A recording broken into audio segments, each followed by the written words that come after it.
अगर आपका मन आपकी बात मानता, क्या आप चिंता पैदा करते? आपको चिंता है, उसे जाने देने की कोशिश कीजिए। क्या ये चली जाती है? साधारण सी सर्दी भी नहीं जाती। आप कहते हैं जाओ, क्या ये चली जाती है?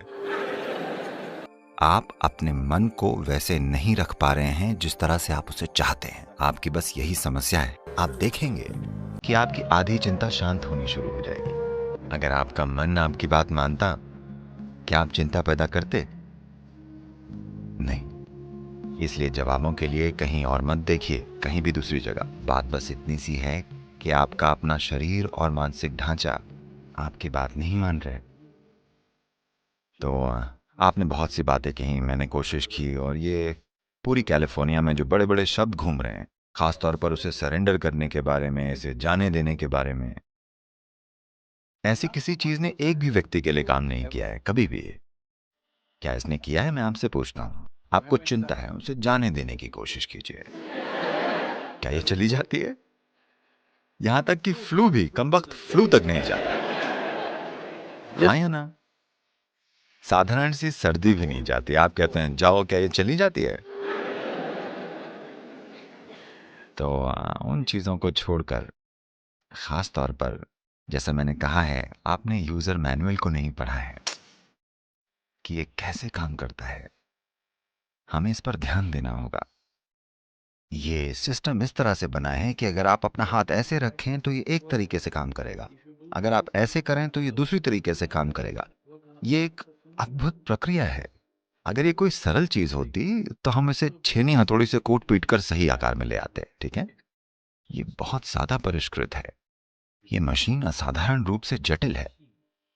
ये जिस चीज के लिए बनी है उसे उस तरह इस्तेमाल करने के लिए व्यक्ति को एक निश्चित तरह का ध्यान देने की जरूरत है, वरना यह खुद को अस्त व्यस्त कर लेगी। अब कई कारक हो सकते हैं, जेनेटिक कारक हो सकते हैं, सामाजिक कारक हो सकते हैं, कुछ पालन पोषण के मुद्दे हो सकते हैं, तमाम तरह की चीजें हैं। पर अपनी समस्याओं के लिए इनमें से किसी भी चीज को कारण मत ठहराइए।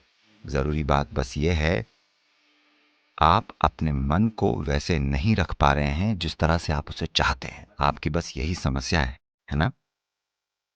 जिस पल आप कारण देते हैं कि मैं ऐसा इसलिए हूं क्योंकि मेरे पिता ऐसे थे, मैं ऐसा इसलिए हूं क्योंकि मेरे दादा की जेनेटिक्स ठीक नहीं थी, तो समझिए आप खत्म हैं। क्योंकि अब हम उन व्यक्तियों को बदल नहीं सकते। Yes. अब आप कोई अलग पिता या दादा नहीं चुन सकते, अब वो बीत चुके हैं।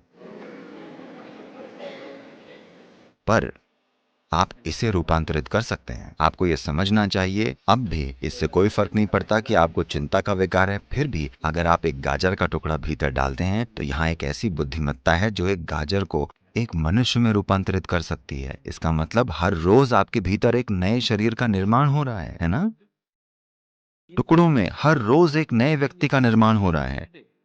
जब सृष्टि का स्रोत आपके भीतर काम कर रहा है और लगातार एक नए मनुष्य का निर्माण हो रहा है, अगर आप इसकी थोड़ी सी भी जिम्मेदारी ले लें तो आप पूरी तरह से एक नई शारीरिक और मानसिक प्रक्रिया का निर्माण कर सकते हैं। हमारे साथ कुछ ऐसा हुआ। पिछले साल हम लोग तिब्बत में ट्रैकिंग कर रहे थे। मैं एक टेंट में था, मैं कुछ काम कर रहा था, और दूसरा एक व्यक्ति एक सेब काट रहा था। तो पास में दूसरी महिला उस व्यक्ति से कहती है, ये बहुत तेज चाकू है, ध्यान रखना। ये मुझे थोड़ा परेशान करता है, मैं ऐसे देखता हूं क्योंकि ये एक बड़ा आदमी है। अगर वो कोई बच्चा होता तो अलग बात थी, तब हमें देखना होता कि वो चाकू कैसे इस्तेमाल कर रहा है। वो एक पूरा बड़ा आदमी है और चाकू को तेज धार ही होना चाहिए। अगर उसकी धार तेज ना हो तो आप उसे चाकू क्यों कहेंगे? तो मैंने उसे अनदेखा किया और काम करता रहा। अगले 2 मिनटों में वो फिर कहती है, ये बहुत तेज चाकू है, ध्यान रखना। मैंने कहा बस करो, वो एक बड़ा आदमी है, उसे अकेला छोड़ दो, उसे पता है चाकू को कैसे इस्तेमाल करना है। वो एक छोटा सा चाकू नहीं संभाल सकता। ये कोई बहुत भारी मशीनरी या अंतरिक्ष यान या ऐसा कुछ नहीं है कि उसे पता नहीं कि इसे कैसे चलाना है।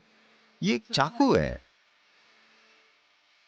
वो कहती है, नहीं सदगुरु, ये बहुत ही तेज चाकू है।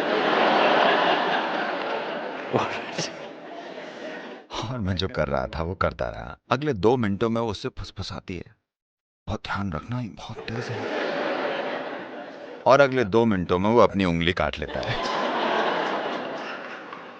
यही सब हो रहा है जीवन के साथ, यही सब हो रहा है। आपके पास एक बुद्धि है जिसके लिए आपके पास कोई पर्याप्त स्थिर आधार नहीं है, या दूसरे शब्दों में आपके पास एक तेज चाकू है, माफ कीजिएगा बहुत ही तेज चाकू। आपके हाथ में एक बहुत ही तेज चाकू है, पर आपका हाथ स्थिर नहीं है। जरा देखिए, ये आपका ही मन है जो सारी पीड़ा पैदा कर रहा है ना? हाँ या नहीं? तो आपके पास है बहुत तेज चाकू है, ये जितना धारदार होगा उतना ही आप खुद को काट लेंगे। तो हमें चाकू को कुंद नहीं करना है, हमारे पास बस एक स्थिर हाथ होना चाहिए, है ना? इसके बारे में कुछ नहीं किया गया है। लोग इन तमाम शांतिकर दवाओं और बकवास के साथ जो आप लेते हैं, उससे चाकू को कुंद करने की कोशिश कर रहे हैं। चाकू को कुंद करना हल नहीं है, क्योंकि अगर आप अपने होने की संभावना को ही कम कर देते हैं तो सब ठीक होगा। अगर हम आपका आधा दिमाग हटा दें तो आप काफी शांत रहेंगे, क्योंकि चिंता पैदा करने के लिए थोड़ा दिमाग लगता है। अगर हम सचमुच में आपका आधा दिमाग हटा दें तो आप काफी शांत रहेंगे और आप असल में खुश भी रहेंगे। आपको कुछ भी परेशान नहीं करेगा, आप ठीक हैं। सही है ना? पर यह वो नहीं है जिसे हम खोज रहे हैं। मनुष्य जो खोज रहा है वो किसी तरह असीम होना है, किसी तरह। और अगर ऐसा होना है तो आपको एक स्थिर आधार बनाना होगा। चाकू को हटाने की जरूरत नहीं है, चाकू को कुंद करने की जरूरत नहीं है, बस हाथ को स्थिर रखने की जरूरत है ना? कोई प्रक्रिया नहीं करनी है। What? इनर इंजीनियरिंग का, योग का बस यही अर्थ है। जब मैं योग कहता हूं, योग का अर्थ मुद्राएं नहीं है, योग का अर्थ है मिलन। ठीक है? योग का शाब्दिक अर्थ है मिलन। ये मिलन का पहला रूप है। आपका दायां और बायां, इसे योग में पिंगला और ईड़ा कहा जाता है। ये आपके भीतर पौरुष और स्त्रैण है। इन्हें बस एक साथ कर दें। आप बस ये सरल साधना कीजिए। अगर आप दूसरा कोई योग नहीं कर सकते तो इतना तो कर ही सकते हैं ना? आप ऐसा कीजिए जो आपके जीवन से संबंधित हो। ये चढ़ता हुआ सूरज हो सकता है। सूरज ऊपर आ रहा है। सूरज के ऊपर आए बिना इस ग्रह पर आपका अस्तित्व ही नहीं होता है ना? आपके भीतर जीवन की गर्माहट सिर्फ इसलिए है क्योंकि सूरज ऊपर आता है। पेड़ का ऑक्सीजन छोड़ना और उसके लिए आप कार्बन डाइऑक्साइड छोड़ते हैं, और ये अदला बदली हो रही है। इसके बिना आप जीवित नहीं होते हैं ना? इसकी ओर कुछ इस तरह से देखिए, जो भोजन आप खाते हैं, सूरज, जिस धरती पर आप चलते हैं, जिस हवा में सांस लेते हैं, जो पानी पीते हैं, जो लोग आपके आसपास रहते हैं, इनमें से कुछ भी चुन लीजिए। बस ये कीजिए, आपके दाएं और बाएं को पूरी तरह एक साथ कर दीजिए। इस तरह नहीं, इस तरह नहीं, बिल्कुल सीधे। ठीक है? बस किसी ऐसी चीज की ओर देखिए जो आपके लिए सच में मायने रखती है। शायद सूरज, शायद आकाश, शायद बादल, शायद एक पेड़ या कोई व्यक्ति, शायद एक बच्चा, एक जानवर, कोई मायने नहीं रखता कि क्या। बस उसकी ओर देखिए। लगातार 10-12 मिनटों तक दोनों हाथों को जोड़े रखिए। आप देखेंगे कि आपकी आधी चिंता शांत होनी शुरू हो जाएगी। क्योंकि वास्तव में संघर्ष ये है कि आपके भीतर 2 आयाम हैं। मैं इसके विस्तृत विवरण में नहीं जाना चाहता, क्योंकि योग, शरीर विज्ञान इसके बारे में विस्तार से बताता है। लेकिन सरल शब्दों में कहें तो आधुनिक चिकित्सा विज्ञान आपको बता रहा है कि एक दायां दिमाग है और एक बायां दिमाग है। ठीक है? बस इन दोनों चीजों को एक साथ रख दीजिए। ऐसी किसी भी चीज की ओर परम प्रेम और प्रशंसा से देखिए जो आपके लिए मायने रखती है। वो आपकी पत्नी हो सकती है, आपके पति हो सकते हैं, आपकी संतान हो सकती है, एक पेड़, एक कुत्ता, आकाश, सूरज, चांद, इनमें से हर चीज आपके जीवन के लिए जरूरी है। क्या ऐसा नहीं? हाँ? आप इनमें से जिस भी चीज के साथ जुड़ाव महसूस करते हैं, इन दोनों चीजों को एक साथ रखते हुए उनकी ओर परम मधुरता से देखिए, ये पहचानते हुए कि वे आपके लिए कितने जरूरी हैं। कई चीजें बदल जाएंगी। ये योग का पहला रूप है। अगर मैं ये करता हूं तो ये मुश्किल हो जाता है, और नमस्कार करने के कई तरीके हैं, इस तरह, इस तरह, इस तरह। ये सबसे सरल चीज है। यहीं से शुरू कीजिए। ठीक है? मुझे ऐसा लगता है कि मैं डर, गुस्से, जलन, इन सब चीजों से भरा हुआ हूं। मैं इनके पार कैसे जाऊं और इस जीवन को उसकी संपूर्णता में कैसे जानूं?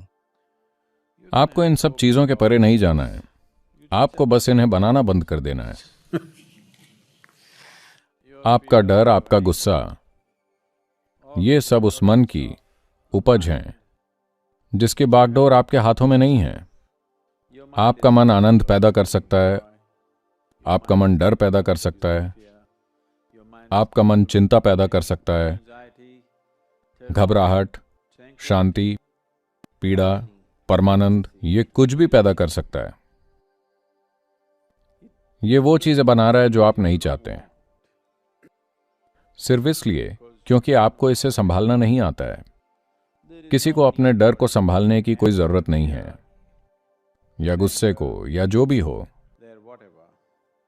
न ही किसी को भी खुशी या शांति या आनंद या परमानंद की तलाश करने की जरूरत है। कोई जरूरत नहीं है। आपको बस इतना करना है कि आपका कुछ समय देना है, आपको साधना करनी होगी ताकि ये पता लग सके कि इसका कीबोर्ड कहाँ है, इस बेहतरीन कंप्यूटर का जो आपके सिर में लोड किया गया है। You don't know where the keyboard is, so you're punching all the wrong numbers. आपको पता नहीं है कि कीबोर्ड कहाँ है, इसलिए आप सारे गलत बटन दबाए जा रहे हैं, इसलिए हर तरह की चीजें हो रही हैं। तो या तो आप इस मन को एक चमत्कार बना सकते हैं, या फिर आप इसे दुख पैदा करने वाली मशीन बना सकते हैं। तो दुख जो गुस्से और डर के रूप में है, आपको उसके बारे में कुछ नहीं करना है। आपको बस प्रोडक्शन लाइन बंद करनी है, ना कि प्रोडक्ट को। आपको बस प्रोडक्शन लाइन रोक देनी है और एक दूसरा प्रोडक्ट बनाना है। आप ये पक्का करें कि इसमें से खुशी निकल कर आए, आनंद निकल कर आए, क्योंकि वही मन इन चीजों के लिए भी सक्षम है। कभी कभार ही आप खुश होते हैं, कभी कभार। एक नौजवान इस तरह है तो ये जॉय भी पैदा कर सकता है। तो आपको बस जे हमेशा यहां होता है। आप कंप्यूटर जानते हैं ना, अगर आप ऐसे ऐसे ऐसे करेंगे तो दुख दुख दुख, और अगर एक ही बटन दबा के रखेंगे दुख दुख दुख दुख, ये बढ़ता जाएगा। आपको ये आना चाहिए कि अपने हाथ हटाकर कैसे रखें कीबोर्ड से, और वही दबाएं जो आप चाहते हैं। अभी आपको पता ही नहीं क्या कहां है, बस दबाए जा रहे हैं। अगर आप ठीक से सोच नहीं सकते, नहीं ये वहां नहीं है, गलत बटन, ऐसा ही ना, ऐसे काम नहीं होता। अगर ऐसे करने से काम बन जाता तो ऐसे ही करते हैं। आपके शरीर को संभालने के लिए साधना होती है, आपके मन को संभालने के लिए, आपकी ऊर्जाओं को संभालने के लिए। हर उस चीज को जो आप हैं उसे संभालने के बजाय आप एक बढ़िया प्रोडक्ट चाह रहे हैं। इस तरह से ये नहीं होगा। जीवन कभी भी ऐसे काम नहीं करता, किसी के लिए भी नहीं। कभी भी कोई चीज किसी के लिए कारगर नहीं हुई है अगर उसने सब कुछ गलत किया हो। जब तक आप सही चीजें नहीं करेंगे, आपके साथ सही चीजें बिल्कुल भी नहीं होंगी।